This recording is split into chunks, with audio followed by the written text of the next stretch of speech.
This Torah class is brought to you by TorahAnytime.com. Okay, good evening everyone. Hope everyone's having an easy tightness. Tonight's learning should be L'iloi Nishmas Chaim ben Moshe, Reb Shlomo's father. Today's the Yartzeit. The Shabbos is the Yartzeit, and the Neshama Shaman Aliyah should be a Me'el Tziyosha for his whole family, for Simchas Anachas, Abi Eskel Tzedek. Also, today's learning should be L'iloi Nishmas, my grandmother. Today is her Yartzeit. Tzina Bas Harav Yehuda Leib. Shama Shaman Aliyah, she should be Melitza Yishara for the whole Mishpacha, Abi Eskel Tzedek. A very interesting subject. This is mamish a tremendous matana. This is a very interesting, amazing chiddush. It actually hit me the night of Lag BaOmer at the bonfire, and I was hoping I wouldn't forget it. I even had to go back to that shiur to remember part of it. And we begin with Kol Nidre. And Kol Nidre begins oddly, in a way, with mysteriously, with a pasuk in Tehillim. Begins Oyer Zarua Latzadik Ul Yisrael Simcha. Oyer, a light, is sown for the righteous, and for the straight-hearted there is happiness. Also, it's hard to understand why would we begin the avodah of Yom Kippur with this pasuk specifically. Why do we specifically mention Oyer Zarua Latzadik? What does it have to do with Yom Kippur? What does it have to do with Kol Nidre? What's it doing here? It's interesting. If we were to ask, who is the Tana of Yom Kippur? Like, who revealed what Yom Kippur is? The most famous statement about Yom Kippur, which is the conclusion of Masechta Yuma, everybody knows, there are a lot of songs for this. Amar Rabbi Akiva, Ashreichem Yisrael. The Jewish people are fortunate. He's referring to Yom Kippur. Lefnei mi atem mitaharin. Before whom do you purify yourself? Umi mitahar eschem. Who purifies you? Avichem shebashamayim. It's your Father in heaven. Shenemar, v'zarakti aleichem mayim tahirim utahartem. I will sprinkle upon you the purifying waters and purify you. V'oimer mikveh Yisrael Hashem. Ma mikveh mitahar es hatmeim. Af HaKadosh Baruch Hu mitahar es Yisrael. This is the great teaching of Rabbi Akiva, meaning more than anybody else, Rabbi Akiva was the one who taught us, who taught the world, who taught Klal Yisrael about the great power, the awesome kayach of Yom Kippur, and what exactly is the connection between Rabbi Akiva and Yom Kippur. Now let's talk about the demise, the Ptira of Rabbi Akiva. We all know that Rabbi Akiva passed away at the time of Kriya Shema. That's the Gemara in Brachos Samach Aleph Amud Beis, and not knowing any better, one would think that Rabbi Akiva passed away by Kriya Shema Shel Shachris. That's sort of how we imagine it. You know, it was Shema, and he was about to say Shema, and he said Echad, and you know, the Gemara in Brachos says like this. One time the government made a decree that we weren't allowed to learn Torah, and Papas ben Yehuda found Rabbi Akiva. He was gathering groups and learning Torah. He said, Akiva, you're not afraid? So Rabbi Akiva said, he gave a mashal. There was a fox who was strolling along the river, and the fox turns to the fish, and he says to the fish, you know, it's so dangerous in the river, so many fishermen, why don't you come stroll with me out here on the dry land? So the fish made a kal v'chomer. Madach, where my source of life is, I'm in danger. If I leave the water, I'll certainly be in danger. So too Rabbi Akiva says, if while I'm learning Torah, which is life itself, ki hu chayecha v'orech yamecha, I'm in danger, if I forsake the Torah, alachas kama v'kama. Okay, so the Gemara says, they locked up Rabbi Akiva, and they locked up Papas ben Yehuda, and they were locked up together. So Papas says to Rabbi Akiva, who brought you here? So Rabbi Akiva, it was said, fortunate are you, Rabbi Akiva, that you were captured for Divrei Torah. Woe to Papas, that you were captured for Dvarim B'Telem. So Gemara says at the time they were taking out Rabbi Akiva, it was the Zman Kriya Shema, and they were raking his flesh with iron combs, and he was being mekabel al malchus shamayim. And the student said, Ad kan? He said, what do you mean? My whole life I was mitzdayer on this pasuk, b'chol nafshecha, and v'achshav shabas liyadi v'layai kaimena. Okay, Rabbi Akiva died, yatzasa nishmasacha be'echad. So we sort of imagine that the story happened, Kriya Shema shel Shachris, only because, you know, it makes for a better story. You know, it's light outside, the sun is shining. That's typically how we imagine it.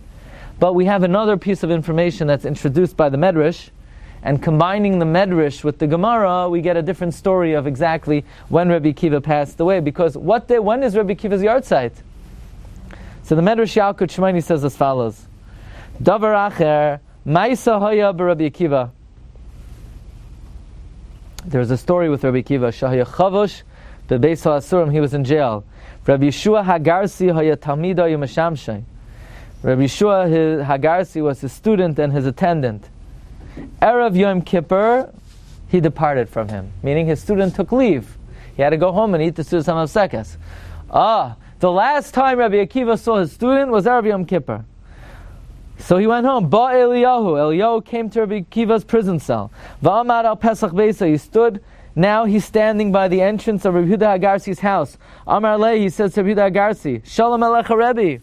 So Rabbi Yehuda Hagarsi says back, Rabbi Shua Hagarsi says back, Shalom Alecha Rebbi Umayri. Amar Lei, Klomat Tzarch. You need anything? Amar Lei, Umiyatu, who are you? Amar Lei, Eliyahu said, Koyanani. Ubasi lahagid l'chosh Rabbi Akiva meis b'veis ha'asurim. I came to tell you that Rabbi Akiva died in jail. So when did Rabbi Akiva die? If he departed from his Rebbe, Erev Yom Kippur, and that night Eliyahu came to him and he said, I came to tell you Rabbi Akiva died. When did Rabbi Akiva die? The night of Yom Kippur. Rabbi Akiva died the night of Yom Kippur. So they went to his prison cell and they found the door was open and the warden was sleeping and all the prisoners were sleeping. They put Rabbi Akiva on a bed and they went out, and Rabbi Eliyahu starts carrying Rabbi Akiva. Rabbi Shua says, what do you mean? You told me you're a kohen. He said, that's right. So let's combine two things. The Gemara in Bracha says Rabbi Akiva died at the time of Kriya Shema. The Medrash said he died at the night of Yom Kippur. So obviously, which Kriya Shema did Rabbi Akiva die? He must have died Kriya Shema Shal Arvis. So when did Rabbi Akiva die? Leil Kol Nidre. So I saw in the Sefer Kamaitse Shalo Rav, which is a beautiful Likut Sefer, he quotes from a current Rosh Hashiva, Reb Shmuel Meir, that if Rabbi Akiva, according to the Gemara, died by Zman Kriya Shema, and the Medrash says he died on Yom Kippur, he must have died Kriya Shema Shal Arvis. Okay, bear that in mind.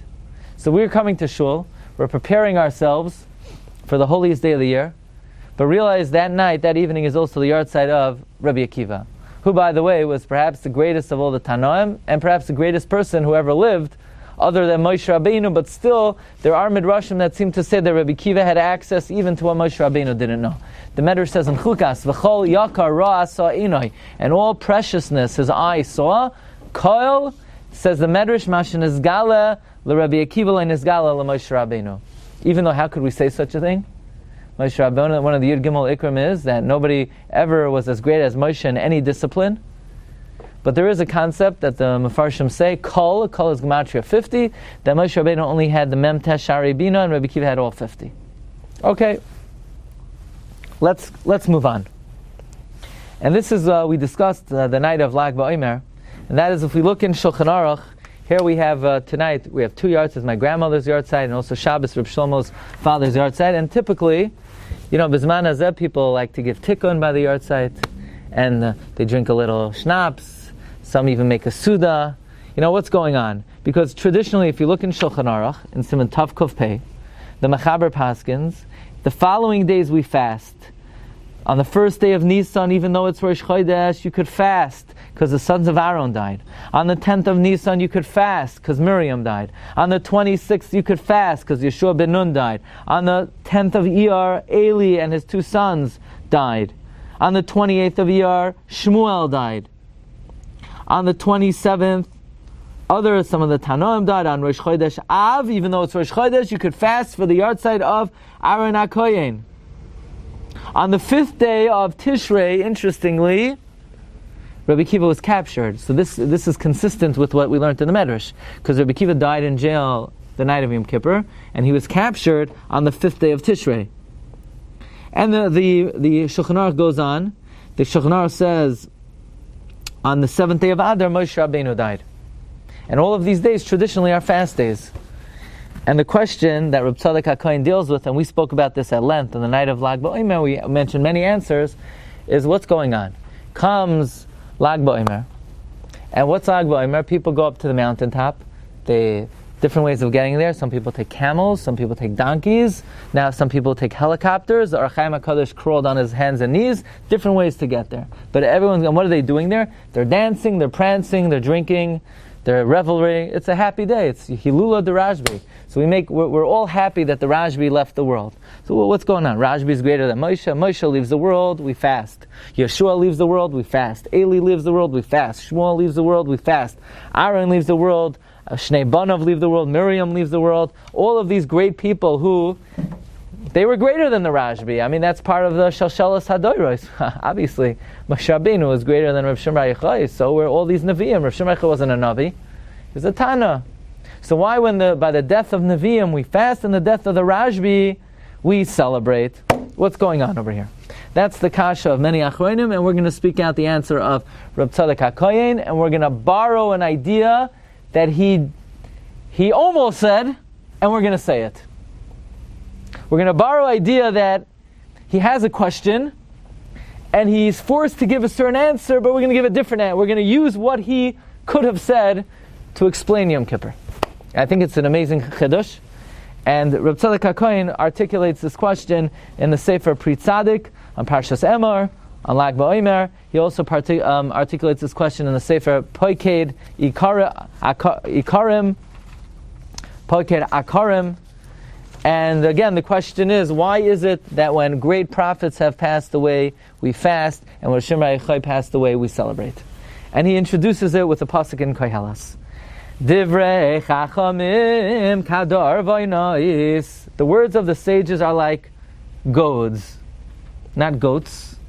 Goads, G-O-A-D-S. They're pegs. Anyone here live in a tent? Whoever happens to live in a tent, you know that you take the corners and you take a peg and you take the mallet and you knock down the peg. The words of the sages are like pegs, meaning they are penetrate deep into your heart. Uchemas merois netuim, and like nails that are planted, balei asupos, who have gathered teachings, nitnu meiroya echad. So there's an idea that the words of the sages are like pegs driven deep down. But now the question is, when do the words of the sages penetrate your heart? Because we all know, I could go to a shiur, and when the shiur is over, you could say, it's a great shiur. So what did he say? Good question. I'm not quite sure what he said. I'm not sure what he said. And then, right now, I remember something my Rebbi said 30 years ago, like it was yesterday. So sometimes it enters, sometimes it doesn't enter. So when does it enter? So primarily, the Medrash says a major chiddush. Listen to this. Balei Asupos, number 8. Eimasayhim netuan divrei Torah ba'adam hazeh. When is Torah implanted in the heart? Bizman shebalei ne'asafin mehen. When the master, when the Rebbi is gathered onto the next world. When the Rebbi leaves the world, the Torah penetrates the heart. Nobody listens when the Rebbe's alive. Because you say, if I miss the step, I'll ask him tomorrow, I'll ask him next day. I'm not going to wait online after the shiur to clarify. I'll get him tomorrow, I'll get him next year, I'll get him next Shemitah, next Yovel. I'll listen to the shiur. When the Rebbe is alive, nobody's paying attention. Because the person rationalized, I'll get it later. Meis Rabbi, when the Rebbe leaves this world, person says, oy vey, the Rebbe's gone. What did he mean? What did he say? Did he mean like this? Did he mean like that? All of a sudden a person is worked up to try to understand what the Rebbe meant. You know that you don't have no one to ask. So when is Torah planted in your heart? When the Rebbe leaves. They say that's why the Chassam Sofer, his Rebbe, Rav Nosson Adler, sent him away and sent him into Galus, because when you're in the presence of the Rebbe, it doesn't enter your heart yet. It's only when the Rebbe's not around, then finally the Torah enters your heart. So now Reb Tzadok HaKohen says a chiddush oyam menorah. He says this concept that when a Rebbe leaves the world, the Torah enters your heart, it should come out. The happiest day of the year should be the day the Rebbe died, because finally you chap what he meant. But there's a difference between the Chachmei Torah Shebachsav and the Chachmei Torah Shebal Peh. Chachmei Torah Shebachsav, Moshe, who is Beroisham, Yehoshua, Aaron, Eli, Shmuel, Miriam, when they died, so now the Torah should be pegged into your heart. But the thing is, it's not going into your heart, because the Torah is not transmitted from mouth to mouth. The written law is not transmitted from mouth to mouth. The written law is written on the parchment. So what happens? You read the Sefer Torah, and when you're done with the Sefer Torah, you put it back in the bima, the Sefer goes to sleep, and you go home and you go to sleep. But it's never getting into your heart. The Torah Shebechsav is not on your heart. Torah Shebechsav is on paper, is on parchment.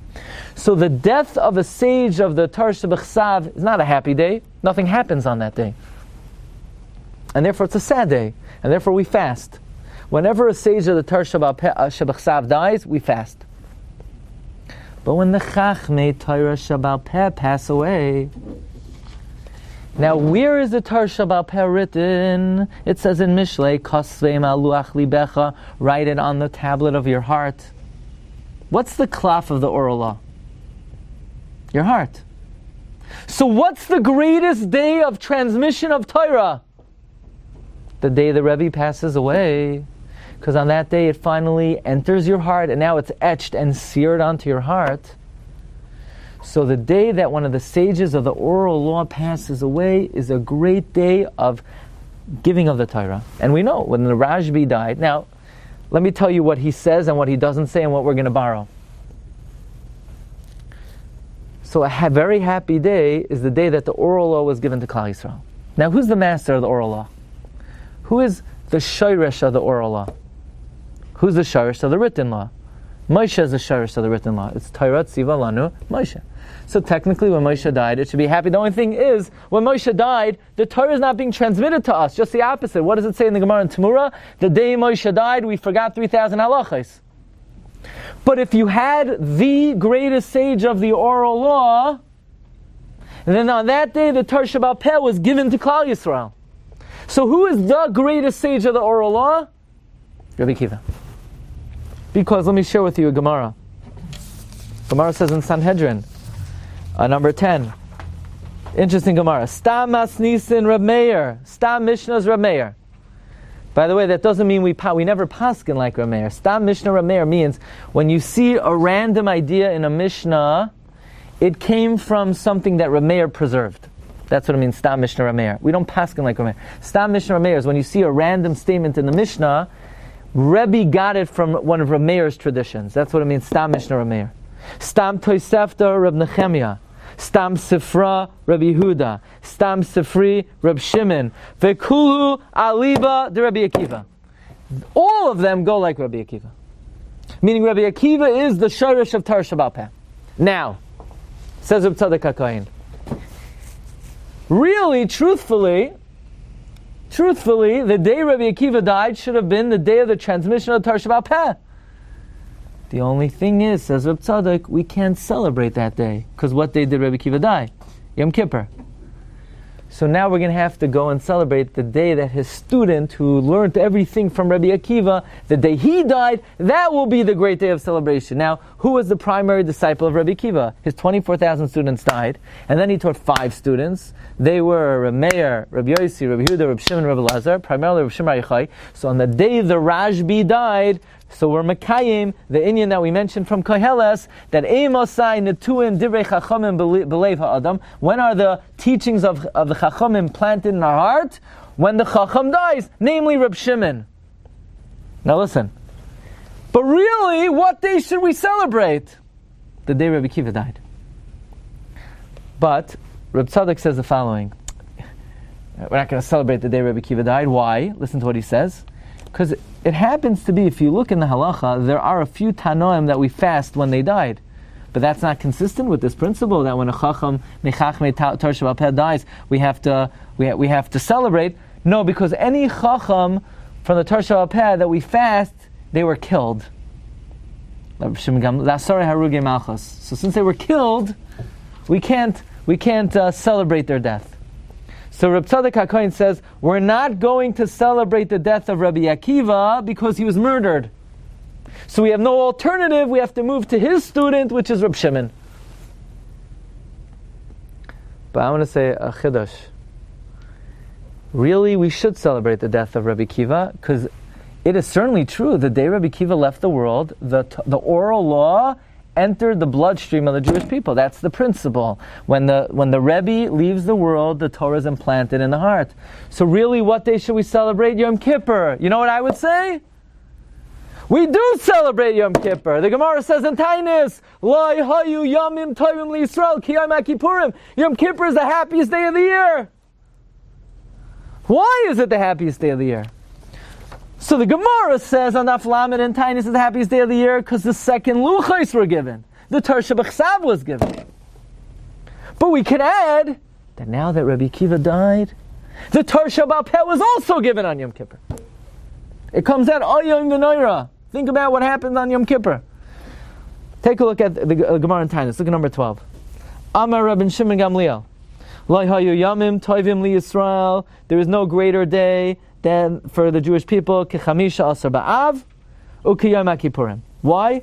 The Jewish girls would go around, they would wear white, and the Bachram would come and they would select the schayra, the Gemara says. The Mishnah says. Says the Gemara, says the Mishnah, Tse'ena ure'ena, the end of number 12, B'noi Siyon ba'melech shloimai, ba'atara she'itra lo imai, b'yom chasunasai. There's a day that is called the Chasana of Hashem. What day is Hashem's Chasana? Says the Mishnah, Zeh matan Torah. The day the Torah was given is Hashem's Chasana. Says Rashi, what day is the Torah given? Don't make a mistake and say the Torah is given on Shavuos. The Torah wasn't given on Shavuos. Moshe broke that Torah.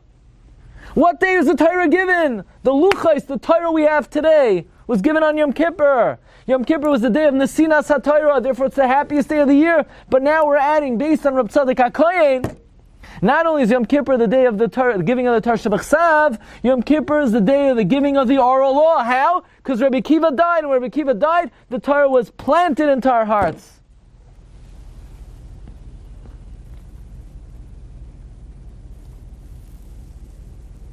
So you say we should celebrate Yom Kippur. We do. It's the happiest day of the year. It is literally the happiest day of the year. What's so happy? What happened on it? Hashem gave us the Torah Shebachsav. Hashem gave us the Torah Sheba'al Peh many years later. When? Upon the death of Rabbi Akiva. Why do you think Surah Harugei Malchus occupies such a critical part of the Musaf? So, one of the reasons is, Shkula, because Misas Tzadikim is Mechaper. But maybe we could say it's more specific than that. The death of Rabbi Akiva is the central theme of Yom Kippur. Because the happiness of Yom Kippur is, as the Gemara said, it was the day of the giving of the Torah Shebachsav, and we're suggesting it's also the day of the giving of the Torah Sheba'al Peh. I don't think I ever would have thought of it that way. That it's Rabbi Akiva's yard site, and if it's Rabbi Akiva's yard site, if we celebrate Lag BaOmer, which is the death of the student, how much more so do we have to celebrate the death of the Rebbi? And we do! The Gemara doesn't say Lo hayu yom tovim liYisrael ki Lag BaOmer. BaOmer is a happy day. But Lo hayu yom tovim liYisrael ki Yom Kippurim, that's the death of Rabbi Akiva. Then it comes out, Mamish Hafla V'Fela, listen to this. We know from Tikkunei Zohar, everybody knows this Tikkunei Zohar, that the reason why it's called Yom Kippurim, it's Kippurim. It's like Purim. Actually, if you want to look at what the Tikkunei Zohar says, look at number 18. Purim iskarias al shem Yom HaKippurim. It says it the opposite of the way it's always said over. Not that Yom Kippur is like Purim. It says it the opposite. It says Purim is called like Yom Kippur. Al shem Yom HaKippurim. That's the literal translation, but the Ben Yehoyada in his commentary to Tikkunei Zohar, he reads it the other way. Okay, but for a different time. So now let's think amazingly. So really we should celebrate Yom Kippur because that's the day of the giving of the oral law. Now we know there's a concept that Purim and Yom Kippur go together hand in hand. This gives us an added understanding of the connection between Purim and Yom Kippur. Because what's the celebration of Purim? That's the day where Makabel the Torah Ba'ava. Which Torah? The Torah Sheba'al Peh. We know the Gemara teaches us that Purim is mashlim, the simcha we could have had or should have had on Yom Kippur. Because Yom Kippur is the day the Torah was given. Really, we should celebrate Yom Kippur. We make it up on Purim. But it comes out very beautiful. Because Yom Kippur's happiness it's the giving of the oral law. That's the day the oral law was pegged into our heart with the death of Rabbi Akiva. But we can't celebrate physically on Yom Kippur, so we celebrate the oral law on Purim. Purim and Yom Kippur then go hand in hand. Marv Rabbi says, so it comes out. Who would know more than anybody else the awesome power of Yom Kippur? Rabbi Akiva. Is it any coincidence? Amar Rabbi Akiva, Ashreichem Yisrael, Lifnei mi atem mitarim umi mitar eschem. You think it's coincidence that Rabbi Akiva is the Baal HaMemra of Yom Kippur? Rabbi Akiva is the soul of Yom Kippur. The Simcha of Yom Kippur is that's the day that the oral law was pegged into the hearts of Klal Yisrael. Therefore, Rabbi Akiva is the Baal HaMemra of Yom Kippur. You ready for this? We talk about the death of Rabbi Akiva and Mosaf not because for like an outside reason that the Misa Tzadikim Mechaper. The death of Rabbi Akiva is a central principle in the Simcha of Yom Kippur. When did Rabbi Akiva pass away? Yom Kippur night. Kriya Shema Shel Arvis. So I saw in the Sefer Kamotzei Shel Rav, and this ties it together. It's Oyam V'Noira. So you would think if Rabbi Akiva is such a critical aspect of Yom Kippur, you'd think he would get some FaceTime in the beginning of the day. Yes! The very first thing we say, Leil Yom Kippur. Oyer Zarua Latzadik Uliyishrei Lev Simcha. It is well known that there's a sefer called Or Zarua by Rabbi Yitzchak Avina. And yeah, his name is Yitzchak. Why would he call the sefer Or Zarua? He writes in the very opening words of the sefer that he was trying to figure out how to spell different names in Gittin. And he didn't know how to spell Akiva, Ayin Kuf Yud Veis Hey or Ayin Kuf Yud Veis Aleph. And he saw Be'Re'iyah, he saw in a dream, the Pasuk, Oyer, Zarua, Latzadik, Uliyishrei, Lev, Simcha. And he realized it's Soifei Tevis, Or, Reish, Rebbi, Zarua, Ayin, Latzadik, Kuf, Uliyishrei, Yud, Lev, Beis, Simcha, Hey. From there, he paskined Akiva spelled with a hey. By the way, we don't paskin that way. We paskin to spell with an aleph based on other psukim in the Arizal. Abir Yaakov is Oisios Rebbi Akiva. But I saw in the Sefer Kamotzei Shel Rav, he quotes this Rosh Hashiva, Rav Shmuel Meir. Stam, he says randomly that since Rabbi Akiva died Bizman Kriya Shema, and based on the Medrash he died Leil Yom Kippur night, so we give a secret hesped to Rabbi Akiva.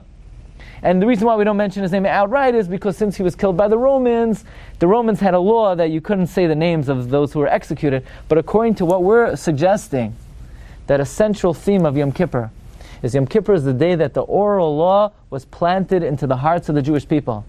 It's almost like if we're going to celebrate Lag BaOmer, which is a celebration of the day that the oral law was pegged into our hearts, because that's the day of the Petira of the Rashbi, then Alachas Kama V'Kama, Kavachomer, Ben Benoisha Kavachomer, we have to have a Yom Simcha on the day of the Petira of the Rebbi, namely Rebbi Akiva. And you want to know, why don't we talk about Rebbi Akiva? We talk about Rebbi Akiva in the Musaf, and the very first thing we say the night of Yom Kippur, Or Zarua Latzadik Uliyishrei Lev Simcha. But I'm not going to make this up. I'm preparing the share this afternoon. I get a call from my friend Rav Chanoch Weiss, and he says, where does it say that we know, Al Pi Kabbalah, this is pretty well known, it says, Mibnei Banov Shal Sisra Loimdim Torah, who is he? Uman Rabbi Akiva. When Yael put Sisra to sleep, she gave him the cheese and the wine. She lived with him, Chazal say, 7 times. From the 3rd Biyah, she produced Rabbi Akiva. It's from the Ramami Pano. In fact, so I said I didn't know who said it, but I'll look it up. So he said it somewhere in the Ramami Pano. I found it in the Ramami Pano. And the Ramami Pano says, when the Pasuk says, Vatiyabev Eim Sisra, that his mother was worried, crying, she was crying because if Sisra doesn't show, there'll never be Rebbi Akiva.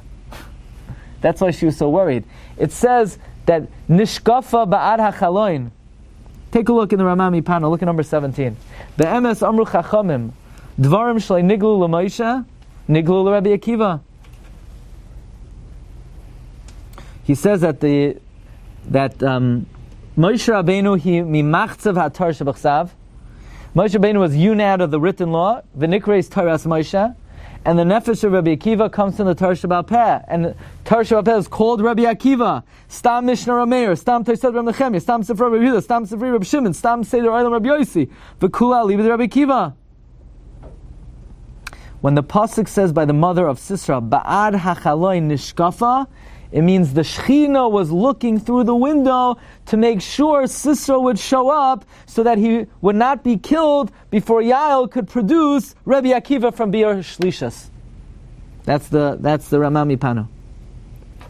So it comes out, the whole reason we blow the shofar is because the Shechina was wailing, crying, what's going to be? Maybe Rabbi Akiva won't come to the world. The whole Tekiyah Shofar is an anticipation for Rabbi Akiva. What do we need Rabbi Akiva for? Because we're lost without Rabbi Akiva. Because without Rabbi Akiva, we don't know Lifnei mi atem mitarim umi mitayar eschem. We know that Tshuva and Torah Sheba'al Peh go together. You know, the Yushalmi says, they asked the Nevi'im, what should happen to somebody who does an Aver? The Nevi'im said they should die. And they asked the Chachamim, what should happen to someone who does an Aver? The Chachamim said they should die. They asked the Torah, what should happen to someone who does an Aver? The Torah said, I don't know, bring a carbon?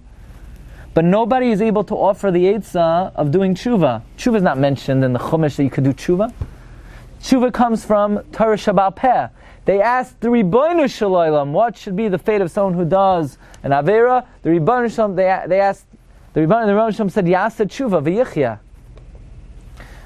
Tshuva doesn't come from the Torah Shebachsav. Tshuva only comes from the Torah Sheba'al Peh. So you blow that shofar. The shofar represents the waiting of anticipation of the Ribbono Shel Olam. When will Rabbi Akiva come to the world? He will reveal to the world, Lifnei mi atem itarem umi mitayar eschem avichem shabashamayim. Rabbi Akiva is at the very root of Yom Kippur. Rabbi Akiva is the shayresh, the neshama of Yom Kippur. Rabbi Akiva starts off Yom Kippur, or zaru alat tzadik uli yisrael simcha, the death of Rabbi Akiva, implanted that the Torah Sheba'al Peh is inextricably bound to the soul of the Yid, and now we could do tshuva, avichem lefnei avichem shabashamayim. Rabbi Akiva is the Baal HaMemra at the end of Masechta Yuma. And while the sages of the Torah Shebachsav, yes, we mourn their death, the sages of the Torah Sheba'al Peh, there is a concept that on the day that they departed, the Torah that they taught was forever implanted in our hearts, whether it's Lag BaOmer, and all the more so Yom Kippur, which is the yahrzeit of the great Tana, the Tana L'Ki, Rabbi Akiva, who we acknowledge in the opening moments of the evening. And we should be zoicha to take the advice of Rabbi Akiva, to be metayar ourselves, L'fnei Avichem Shabashamayim, and we should be zoicha to Tara and a Shnas Chaim V'Shalom Lanu L'Chol Yisrael. Amen. You've just experienced another Torah class brought to you by TorahAnytime.com.